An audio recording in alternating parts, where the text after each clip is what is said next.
Alors reprenons le problème précédent de résolution d'équations et d'inéquations. Il y a une deuxième méthode. On peut mettre un membre à zéro de l'inéquation avant d'analyser la fonction qui nous intéresse. Donc ici, si on reprend les deux fonctions f de x et g de x que l'on voit en haut à gauche, ici, et qu'on cherche à résoudre l'inéquation en bas à gauche, que vous voyez ici, voilà. Si on isole un membre à 0, on obtient une inéquation de ce type-là. 5x au carré moins 6x moins 1. Si donc je saisis cette équation, enfin cette fonction, donc on a dit 5x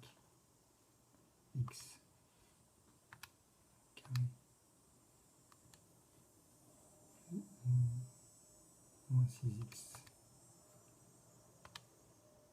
moins 1.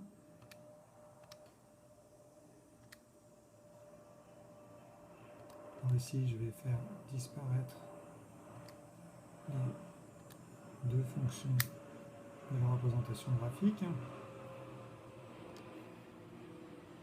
J'obtiens une nouvelle courbe ici et je vais m'intéresser donc au point d'intersection, puisque je veux le comparer à 0, au point d'intersection avec l'axe des abscisses.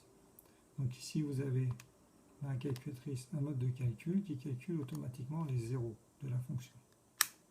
Donc on procède un petit peu comme tout à l'heure pour les intersections, donc, mais on détermine la borne de gauche dans la zone pour laquelle on veut rechercher s'il y a un zéro. Voilà, donc dans cette borne-là, je constate qu'il y a un point d'intersection avec les abscisses, donc il devrait y avoir un 0. Et il me calcule directement, on retrouve la première valeur de tout à l'heure. On procède de la même façon pour le deuxième en déplaçant le curseur, pour finalement pouvoir en déduire les solutions de l'inéquation qui nous étaient demandées.